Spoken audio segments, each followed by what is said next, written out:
예도는 존재 숲에 있습니다. 정말 깊은 산속으로 들어왔는데요.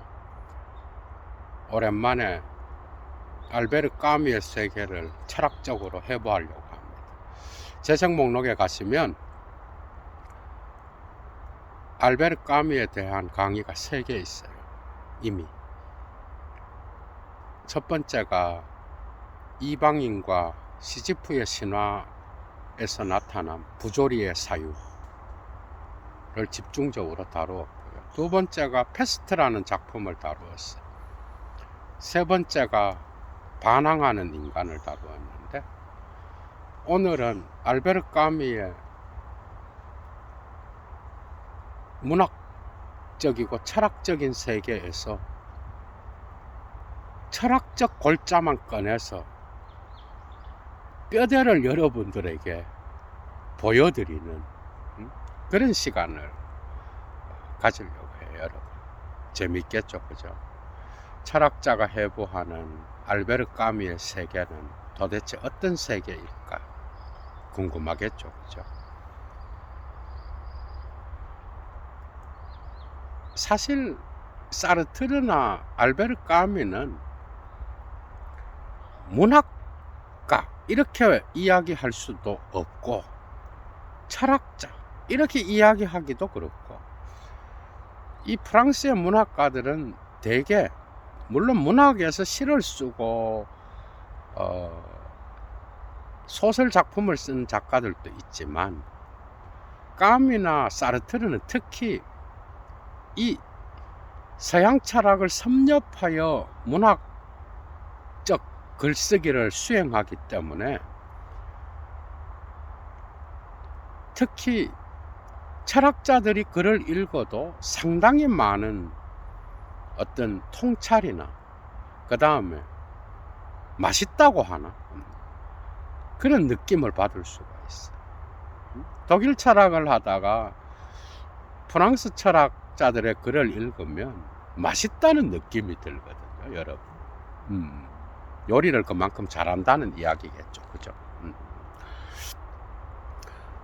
그래서 오늘 여러분들이 예도의 클래스를 느끼면서 까미의 세계를 또 여행하겠는데요. 좋아요 잊지 마시고요. 그 다음에 예도의 클래스를 아시고 강의를 애청하는 분들 가운데서 여건이 되시는 분은 사막의 철학을 위하여 예도TV를 후원해 주십시오. 자발적 수업료겠죠, 그죠? 오늘 또 어디서도 들을 수 없는 클래스를 갖고 여러분들을 까미의 세계로 인도하겠습니다. 까미의 작품들에서 철학자들이 관심을 갖는 것은 딱 2작품입니다. 물론 이방인, 칼리굴라, 페스트, 전락 이런 중요 작품들도 읽었지만은 철학자들이 관심을 갖는 것은 2개야. 이게 뭔가 하면은 42년도에 출간된 시지프의 신화, 그 다음에 51년도에 출간된 반항하는 인간, 이 2개에서 알베르 까미의 철학적 사유를 끌어낼 수가 있어요. 까미 강의 많죠, 그죠? 뭐 영어로 됐든 불어로 됐든 여러분들이 예도만의 클래스를 또 느끼실 수 있을 거예요. 이 2작품에서 알베르 까미는 자기의 전체 작품의 세계를 철학적으로 보여주고 있는데, 그걸 요약하면 시지프의 신화는 즈물 헤볼트 동크즈 스위 이렇게 요약할 수 있고, 그 다음에 반항하는 인간은 즈무 헤볼트 동크 누쏨 이렇게 요약할 수가 있어. 그러니까 차이는 뭐예요? 즈무 헤볼트는 똑같아. 나는 반항한다. 이건 똑같아요. 그런데 시지프의 신화에서는 나는 반항한다. 동크즈 스위. 나는 존재한다. 그런데 이게 이제 타자와의 연대를 통하여, 솔리다리떼를 통하여 개인의 실존에서 어떤 집단의 공동체의 반항으로 옮겨가는데, 그게 반항하는 인간에 나오는 거예요. 그러니까 지금 해볼트 동크 저 스위가 아니라 동크 누썸무야. 고로 우리는 존재한다. 우리가, 나가 우리로 바뀌는 거예요. 그러니까 어떻게 보면 알베르 까미의 철학 세계에서, 시지프의 신화에서 반항하는 인간으로 옮겨가면서 여러분들은 나가 우리가 되는 것을 목격할 수가 있어.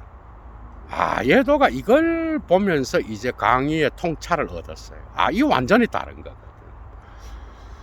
까미는 실존주의자가 아닙니다. 여러분들 실존주의자로 이야기하면 오해하는 거예요. 알베르 까미도 아주 싫어했어요, 그 용어를. 물론 초기 작품들은 그렇게 읽혀질 수가 있어. 실제로 시지프의 신화의 첫 번째부터 훗설의 냄새가 나는, 현상학의 냄새가 나는 내용이 나타나고요. 사르트르나 하이데거, 이런 실존주의랑 관계돼 있어. 그러나 그걸로 묶었을 때에 알베르 까미의 전체 사유를 여러분들은 이해하는 게 아니라 부분을 이해하는 걸로 그쳐버려. 반항하는 인간에서는요, 실존주의는 저리 가라야. 거의 서구 역사를 통째로 그냥 해부해버려요, 알베르 까미가. 프랑스 혁명, 그때 나타난 계몽주의 철학자들부터 해갖고, 그 다음에 프랑스 혁명을 거쳐서 보나파르트, 나폴레옹이 이제 예나 전투에 오게 되면서 헤겔이 나타나잖아. 헤겔을 해부하고 마르크스를 해부합니다, 또. 그리고 그 중간중간마다 세계적인 문학가들의 어떤 그 엄청난 아름다운 글들이 막 포함되어 있어. 도스토예프스키, 랭보, 말라르메, 쥐드, 말로, 카프카 다 나타나요. 그런데 이 강의에서는 철학적 뼈대를 여러분들한테 보여주는 시간이잖아, 그죠? 정말 글 잘 씁니다, 알베르 까미. 얘도는 시지프의 신화 갖고는 만족이 안 되고, 반항하는 인간을 딱 읽었을 때 뒤집어져 버렸어. 이게 까미의 어떤 그 진가가 그냥 그대로 나타나는 거야. 헤겔을 해부하는 어떤 장 이폴리트라든지 또 프랑스의 헤겔 르네상스를 이끌었던 두 인물 있잖아, 알렉상들 코제브.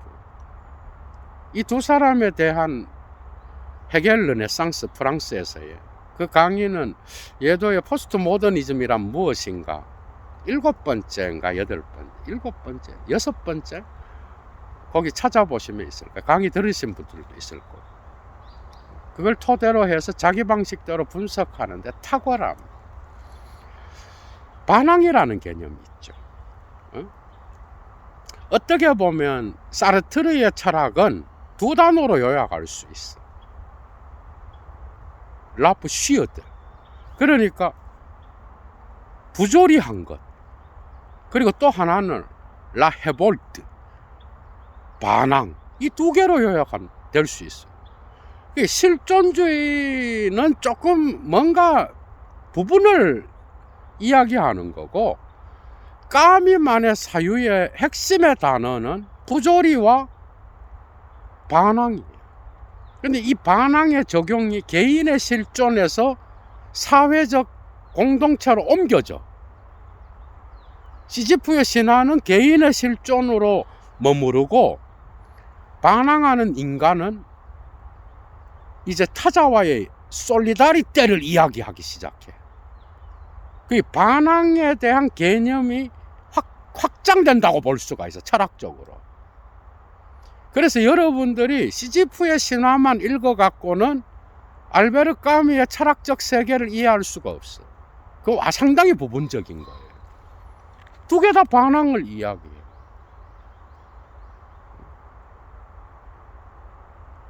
그건 어떻게 보면 니체의 위버맨시를 패러디한 거겠죠, 그죠?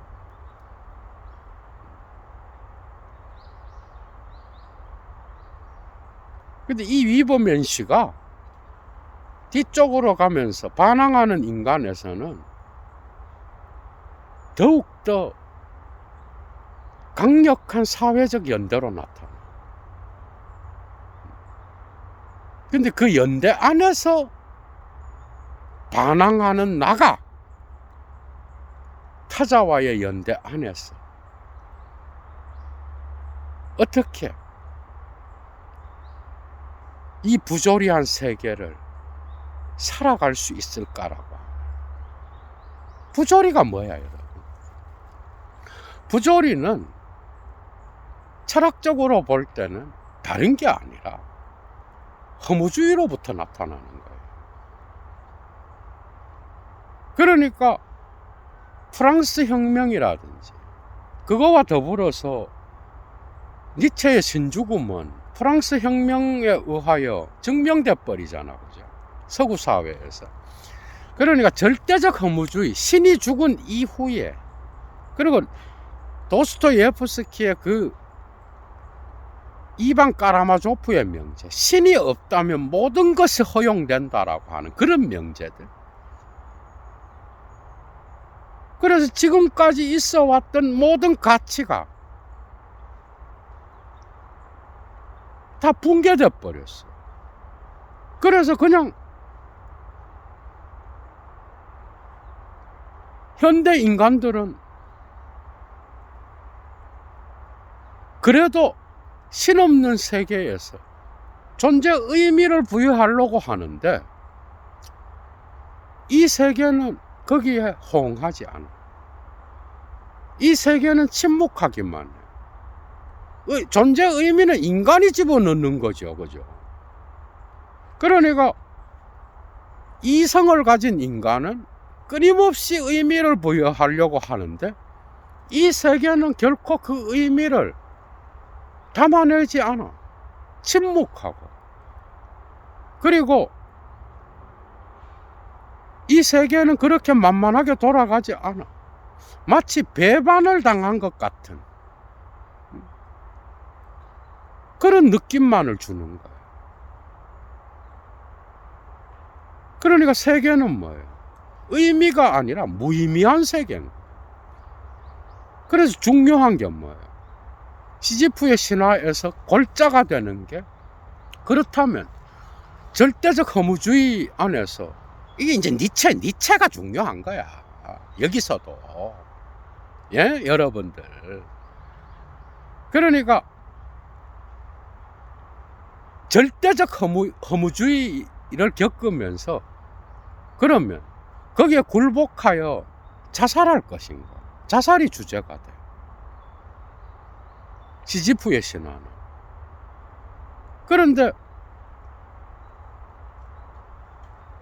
반항하는 인간으로 옮겨지면 이 부조리한 현실에서 살해해도 되는가? 살해가 주제가 돼. 그러니까 자살과 살해의 어떤 전체적인 까미의 세계에서 그 세계를 이끌어가는 주제인 거예요.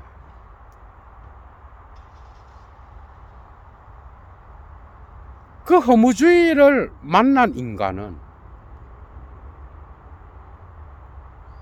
하늘에는 신이 있었고, 그리고 그 신에 근거하여 부여된 윤리와 도덕, 그 그리스도교지. 그게 우리의 인간을 안정되게 하고 가치를 부여했는데, 그게 이제 니체 이후로 그냥 없어져 버린 거야. 응? 프랑스 혁명을 통하여 이제 이 세계로부터 하늘은 없는 거야. 그러니까 헤겔은 뭐야? 헤겔은 루소의 일반 의지의 개념에서 나타난 프랑스 혁명에서의 어떤 무역사적 이 개념을 추상적 법으로 만들고, 추상적 법은 언제나 뭘 만들어내죠, 여러분? 추상적 법은 언제나 공포정치를 갖고, 이거는 헤겔의 역사철학뿐만 아니라 정신현상학에서 객관정신에서 탁월하게 다루어지고 있어요. 그러니까 프랑스 혁명을 통하여 나타난 나폴레옹과 더불어 정신현상학이 나타났다고 해도 과언이 아니잖아요. 그런데 이 헤겔은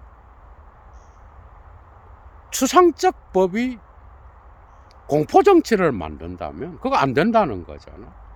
그래서 루소의 일반의지, 보편적 이성, 하늘을 떠돌아다니는 어떤 이런 이념적인 거에다 역사를 집어넣어버린 거야. 그래서 루소의 일반의지 개념이 헤겔의 객관정신 안에 들어와 있어요. 비판적으로.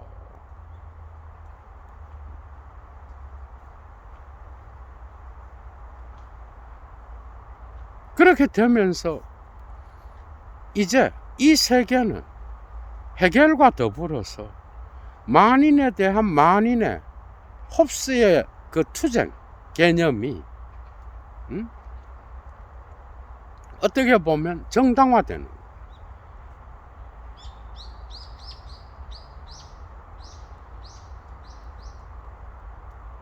헤겔의 사유에서 여러분들이 절대지를 없애봐. 그러면 영원한 노예와 주인의 투쟁밖에 없어요. 그게 객관정신으로 가도 똑같아. 그러니까 마지막에 주어지는 그 희망의 나라, 절대정신의 어떤 현년의 나라가 없어져 버리면 주인과 노예의 목숨을 건 인정투쟁밖에 안 남아. 여기에서 이제 마르크스가 통찰을 갖고 가잖아. 그죠? 반항하는 인간은 어떻게 보면은 프랑스 혁명을 거치면서 헤겔을 통하여, 그죠? 역사적 투쟁으로 바뀌어버린. 마르크스는 이걸 여기서 관념론의 어떤 신의 흔적을 포예르바하를 통하여 다 없애버리고 유물론적 역사로 바꿔버리는. 그리스도교에도 이런 어떤 신학적인 비판이 들어와 있죠. 그죠? 포예르바하. 그러니까 그 이전에 다비드 슈트라우스라든지 예수전, 그 다음에 복음서 비판을 통하여 나타난 바우어. 이게 이제 헤겔 좌파들의 어떤 그런 사유잖아. 유물론적 기독교가 되어버리는.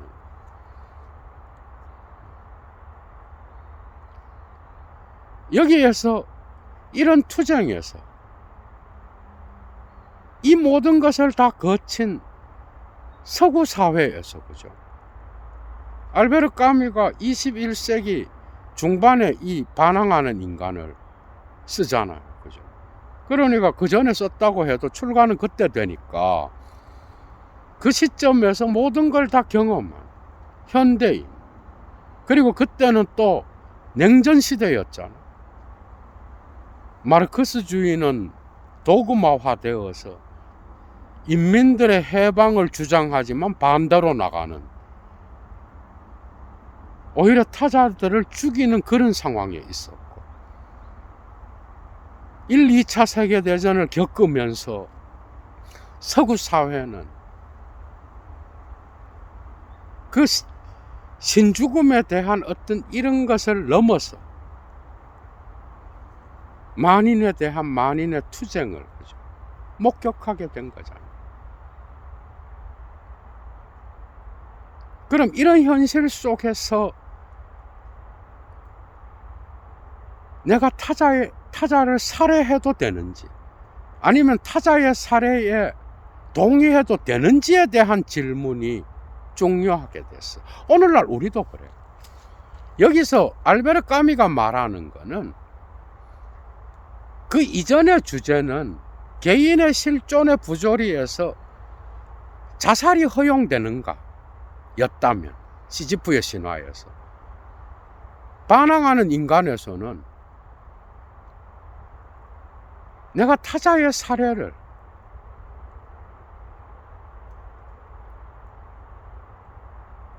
암묵적으로 침묵을 통하여 동의할 권리가 있는가, 이런 질문까지 나가.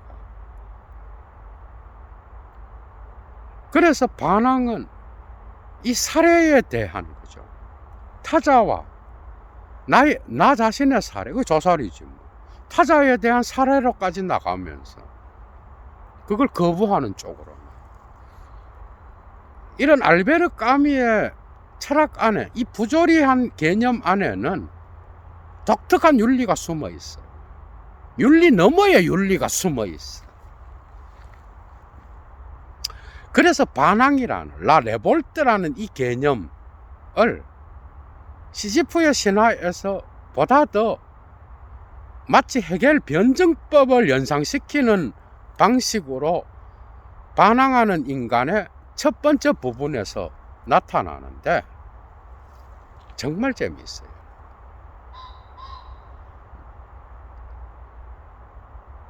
그러니까 시지프의 신화에서 반항은 뭐예요?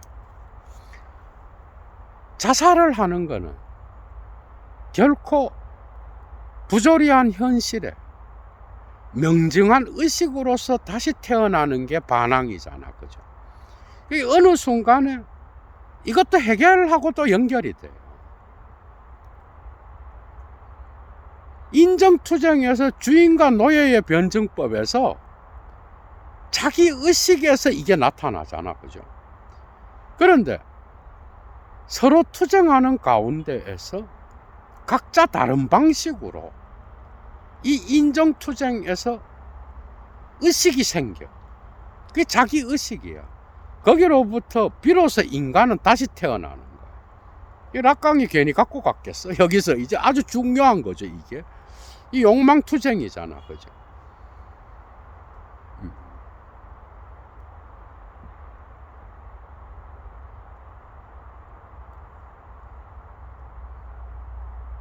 데카르트의 방법적 회의를 고쳐 쓰는데 독특합니다, 여러분. 알베르 까미의, 정말 재밌죠, 여러분. 철학만 꺼내갖고 여러분들이 볼 수 있으니까 엄청난 걸 배우고 있을 거예요, 여러분.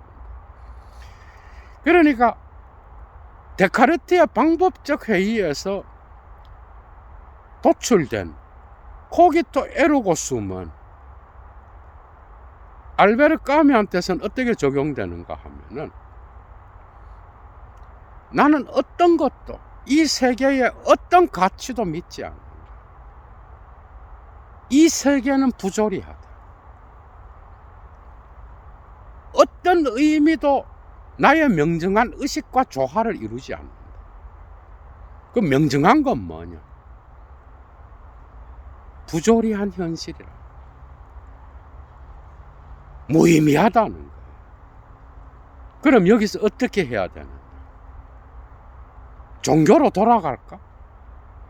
나의 이성을 통하여 헤겔이 만들어 놓은, 아니면 헤겔이 비판한 저 초월적 신, 하늘의 신, 그걸 역사 속으로 갖고 왔잖아. 그럼 헤겔이 마지막에 만들어 놓은 그 절대지를 희망할까? 이거 안 된다는 거예요. 그럼 내가 이 허무주의 때문에 자살할까? 이거 안 된다는 거예요. 두 개 다 안 되는 거예요. 오히려 나는 나의 부조리한 실존 안에서, 이게 여기 이때는 개인이죠, 그죠? 시지프의 신화에서는 실존 안에서 시지프의 신화에 나오는 신들에게 반란을 일으켜서 영원히 바위를 굴려서 꼭대기까지 올라가면 또 떨어뜨리고 그걸 영원히 반복하는 시지프를 갖고 오자. 일종의 그게 초인의 개념이에요. 어떤 운명이라도. 그죠? 그러면서 바위를 굴리면서 다 굴리고 또 내려올 때, 신들이 떨어뜨려서 또 내려올 때 명정한 의식이 나옵니다. 인간이기 때문에 느끼는 인간만의 권위냐, 그거는 반항하는 의식이 나타나는 거예요. 반항을 통하여 비로소 인간은 새로 태어나는 거예요. 그게 이제 현대 인간의 허무주의적인 이 현대 사회를 살아가는 인간의 개인의 실존으로부터 종교적 희망,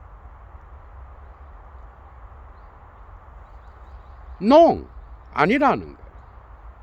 그렇다면 자살, 이것도 아니라는 거예요. 부조리한 현실을 시지프의 신화와 같이 에서 나오는 시지프처럼 그런 방식으로 인내하면서 운명을 긍정하면서, 완전 니체지, 끝까지 버텨내는, 오히려 시지프를 자랑스럽게 생각해야 되는 거예요. 까미가 이야기하듯이. 여기도 반항하는 개념이 있죠. 그죠? 이거는 철저히 개인의 실존에서 느껴지는 그러한 현대인의 어떤 삶의 부조리 속에서 살아가야 되는 어떤 강력한 윤리적 요청인 거예요.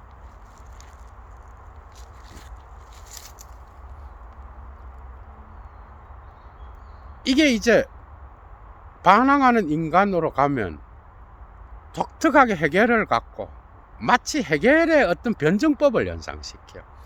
반항에는 어떤 위와 농이 있어. 위는 예스고 농은 노예요. 반항을 한다는 것은 농을 할 수 있다라는 거예요. 그 농을 한다라는 것은 어떤 힘이, 그죠? 어떤 힘이 나에게로, 나의 어떤 존재애로, 존재의 가치애로 침입해 들어오는 거예요.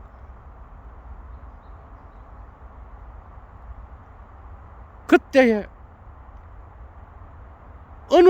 계속 참다가 어느 순간에 노예가 주인의 말을 잘 듣다가 어느 순간에 더는 아니다라는 한계선이 있는 거예요. 그죠? 그 한계선에서 이제 계속해서 복종을 하다가 더 못 참는 거예요. 그 순간이 되면은 돌아서서 이제 노를 외치는 거예요. 농을. 이 한계선에서 부정의 변증법 같은 게 나타나는 거예요. 그죠? 그러나 이 농은 언제나 위를 포함하는데, 농을 말하는 자는 거기에 명정한 의식이 나타나는 게 하나 있어. 이거 너무한 거 아니야? 이건 내 한계선을 넘어온 거 아니야? 이거 어떤 나의 존재 권리까지도 침해하는 거 아니야? 이건 너무한 것 아니야? 이런 생각 속에서 명정하게 떠오르는 거는 자기가 존재하고 있다라는, 어떤 관념으로도 설명할 수 없는 자기 존재에 대한 가치를 긍정할 때라야만 이런 침입에 대하여 노응을 할 수 있는 거예요.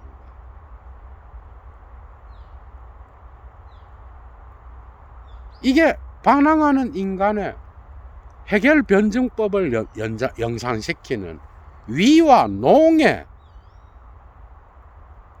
변증법이에요. 얘도는 반항의 변증법이라고 부르는데, 그러니까 어떤 경계선이 정해지면 나보다 더 큰 힘이, 그게 주인이든 누구든 간에, 해결의 어떤 정신현상학에서 마지막 희망의 절대지를, 그건 화해의 어떤 마지막 장이잖아. 그 화해를 없애버리면 해결의 정신현상학은 죽음과 비극의 음울한 책으로 변해버려요. 이거는 비단 여러분들이, 왜냐하면 변증법적인 각각의 단계에서는 언제나 주인과 노예의 변증법과 같은 그러한 결핍의 상태가 계속 나타나요. 왜? 변증법적 단계가 계속 진행될 때마다 그 전의 단계는 결핍을 통하여 운동이 일어나거든. 완전 상태면 그게 역사의 운동으로 진행해 가겠어? 언제나 비극적 결여를 포함하고 있는 고통스러운 비극이 정신현상학의 핵심 속에 놓여있는. 그러나 해결은 마지막 단계에서는 언제나 화해를 이야기하겠죠. 근데 이런 건 없어요, 역사에서. 이거 없다는 거야, 이런 거. 이런 거 없고, 해결을 통하여 나타난 마르크스, 희망을 가졌지만 그것이 역사 속에 적용되었을 때 나타난 그 엄청난 압제를 한번 생각해 봐요.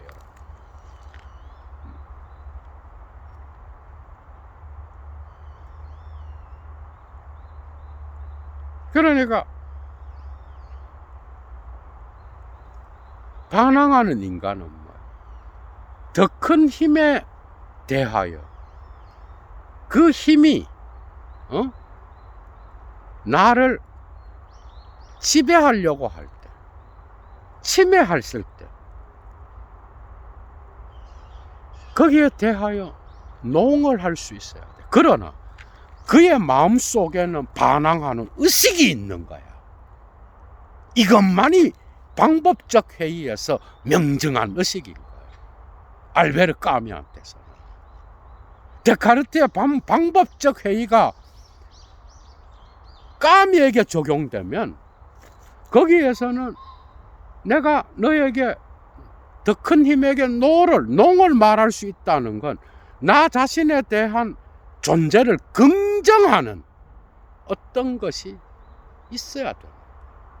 속으로는 위를 말하면서 더 큰 힘이 침입해 들어오는 거기에 대해서는 농을 말한다. 반항한다는 건 뭐예요? 현대인들이 갖고 있는 유일한 가치 창조의 수단이에요. 알베르 까미한테서는. 니체를 너무나 좋아했던 까미는 이런 이야기를 합니다. 니체는 가치를 파괴하고 전통을 파괴하는 자를 제일 경멸했어. 얘도 이미 여러 번 강의를 했잖아, 여러분들한테. 그럼 왜 경멸했느냐? 파괴하기만 하고 창조하지 않는 자를 경멸했어, 니체는. 이게 그대로 적용돼요. 반항한다라는 거는 어떻게 보면 자살을 하고 살해를 한다는 건 뭐예요?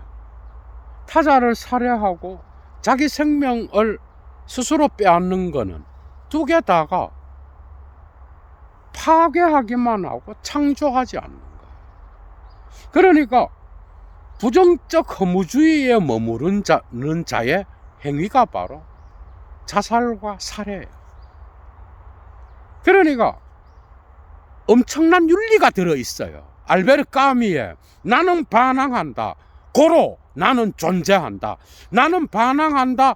고로 우리는 존재한다. 이 두 개의 명제에는 이 세계가 부조리하고 정신현상학의 어떤 절대지의 희망이 보이지 않고, 그리고 나의 명징한 의식으로 나의 존재 의미를 이 세계는 결코 부여해 주지 않고, 이 세계에서 더 힘있는 자들이 만들어 놓은 사회와 제도가 나의 어떤 존재 의미를 끊임없이 배반하고, 그것을 무의미하게 만든다고 하더라도 거기에서 그럼 반항은 뭐예요? 타자를 살해한다든지 타자를 죽이고 내가 인정을 받는, 이거 안 되는 거예요. 그리고 자살한다는 거는 뭐예요? 이것도 어떻게 보면 파괴행위인 거야. 두 개 다 안 되는 거야. 이건 두 개 다가 초인적인 길이 아닌 거야. 응? 니체가 말하는 그 정오의 사상, 이게 이제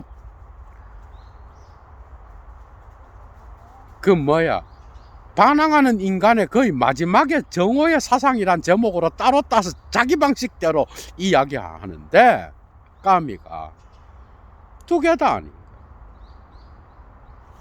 이 반항하는 인간은 나도 살면서 타자도 사는 이 현대 프랑스 혁명을 겪고 마르크스를 겪고 자본주의에서 서로 투쟁하는 이 현대 사회에서, 그죠, 반드시 지켜야 되는 윤리적 덕목과 같은 거야. 고차원적인 윤리죠. 윤리 너머의 윤리인 거예요.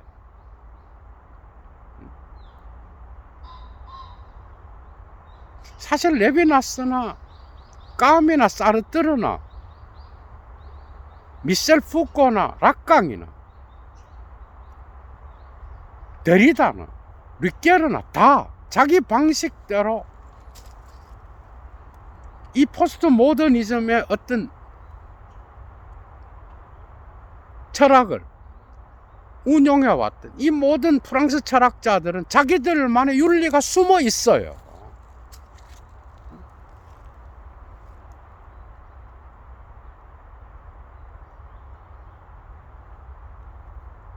진정한 자유의 길을 이야기하는 거예요. 그런데 이 세계가 그렇게 만만하게 돌아가지 않아. 내가 자유를 느낄 수 있게끔 해주지 않아. 그래서 살해에 대한 유혹, 자살에 대한 유혹을 느낄 정도로 이 세계는 무의미하게 보여. 부조리한 거야. 이성은 끊임없이 명정한 어떤 의식을 갖고 존재 의미를 부여하려고 하지만 거기에서는 언제나 부조리한 감정을 일으키는 사건이 벌어져. 그것은 개인의 실존뿐만 아니라 내가 개인이 살아가는 사회적 공동체 안에서도 느끼는 거야. 그렇다면 나는 어떻게 할 것인가? 지금 그거예요. 그렇다면 이 무의미한 부조리한 세계에서 내가 타자를 살해하지 않고, 내가 자살하지 않고, 종교적인 어떤 헛된 희망에 내 자신을 걸지 않고, 지금 이 순간, 이거 완전 니체지. 내가 살아갈 수 있는 길은 그 자체로 반항인 거예요. 이것은 명정한 의식으로서 데카르트가 마지막 방법적 회의를 통하여 마지막에 도달한 코기토 에르고슴과 같이 의심하는 나는 확실하다고 확신했던 것처럼 부조리한 이 현실은 명정한 거예요. 그렇다면 그 명정한 의식으로부터 곧바로 나타나는 게 자살도 안 되고 살해도 안 되는 거예요. 그렇다면 나는 이 부조리한 삶의 현실 속에서 반항하는 인간으로 살아갈 수밖에 없다라는 거예요. 이게 바로 윤리인 거예요. 더 큰 힘이 나를 침입해 올 때 농을 말할 수 있다는 거예요. 그것은 인간 보편의 어떤 인간성, 자기 자신으로부터 분리된 실존, 이 세계로부터 분리된 실존, 이 부조리를 타자 역시도 느낀다. 그렇다면 나의 반항은 나의 개인의 실존에 머무르지 않고, 이게 이제 반항, 시지프의 신화에서 반항하는 인간으로 옮겨지면서 달라지는 알베르 까미의 철학입니다. 내가 농을 말할 때 더 큰 힘에게 나는 혼자 말하는 게 아니에요. 거기에는 타자들의 목소리가 나의 농과 더불어 있는 거예요. 그래서 반항은 개인의 실존에 머무르지 않고 공동체, 사회, 더 나아가 범세계적으로 솔리다리테, 연대를 통하여 확장되어 갈 수 있다라는 것. 그것은 부조리를 인정할 때라야만이 가능한 그런 철학일 거예요. 그러나 결국 이 모든 것을 인정하면서 반항한다라는 것은 이 삶을 지탱하는 유일한 방식이요, 결국 이 부조리까지도 극복할 수 있는, 니체적으로 나 자신을 극복하면서 끊임없이 나의 운명이 준, 여러분, 이게 이 개인이 어떤 이 세계의 부조리가 주는 그 운명을 넘어서면 신이지 뭐. 그 현실을 부정하지 않는 거야. 이게 부조리의 철학인 거야. 그 현실을 명정하게 의식하는 거야. 데카르트에서 훗솔로 넘어가더라도 명정하게 의식하고 이제 행동하는 거야. 신이 없어. 하늘이든 땅이든 없어. 인간만이 있는 거야.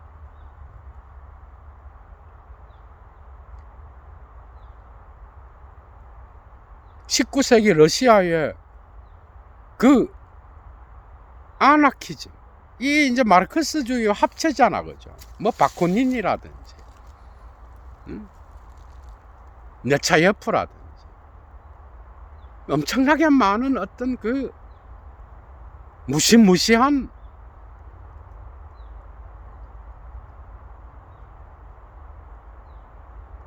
그 주인의 압제에 저항했던 자들, 그죠? 이 모든 것들을 다 겪은 거예요.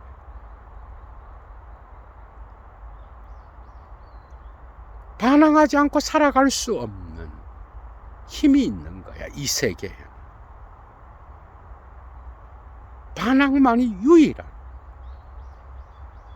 부조리한 삶을 견뎌낼 수 있는 유일한 행동인 거예요.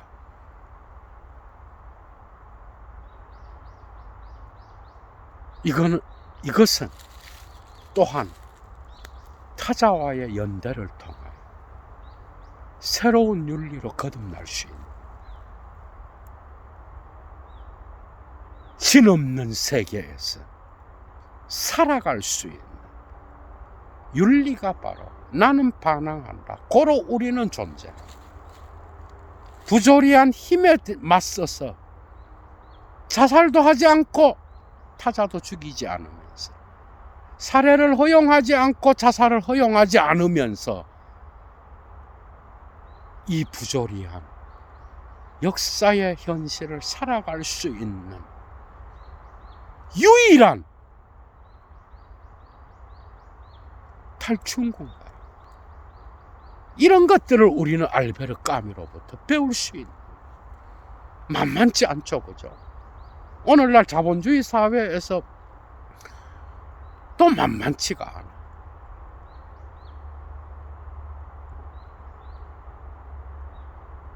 그러니까 반항하는 인간은 진정한 자유의 길을 가는 자예요. 그러니까 타자를 죽인다는 겁니다, 여러분. 그거는요, 칼로 찔러 타자를 살해한다, 이게 아니에요. 오늘날 자본주의 사회에서 나만 잘 되면 된다. 이건 역시로 타자로부터 어떤 착취를 통하여 자기를 정당화하는 거예요. 그게 알베르 까미한테서는 이건 역시 살해에 동의하는 거야. 우리 모두가. 응? 엄청난 게 들어있다라는 거야. 이 사회와 이 세계는 우리 개인이 마음대로 자유를 느끼면서 살아가도록 존재 의미를 부여하면서 이 세계는 참 조화롭다, 이렇게 생각하면서 살아가도록 두지 않는다라는 거예요. 인간 본성의 어떤 내면의 가치, 인간이 존재한다라는 거 그 자체만으로도 가질 수 있는 어떤 존엄성, 살아있다라는 거, 인간으로서 살아간다라는 거, 그게 바로 그 자체로서 가지는 가치의 어떤 거예요. 그건 나의 삶의 행위를 통해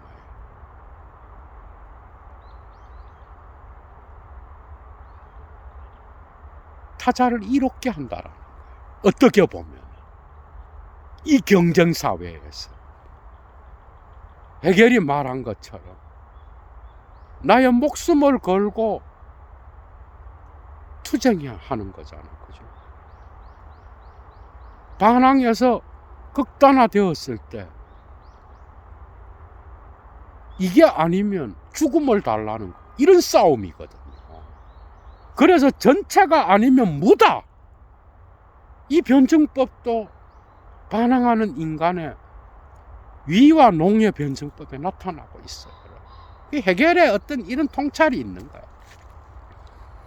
그런 싸움에서 내가 타자를 살해하지 않고 자살하지 않고 살아갈 수 있는 것은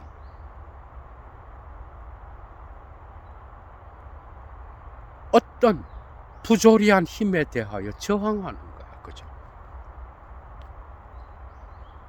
정말 아름다운 어떤 게 들어있어, 그죠? 까미의 사유 속에서. 좀 해볼 듯 나는 반항한다.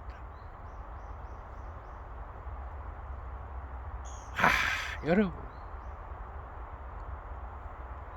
그 반항은 결코 여러분들이 생각하는 반란을 일으키고 뭐에 대하여 반항하고 버릇없는 그런 개념이 아니라, 그죠?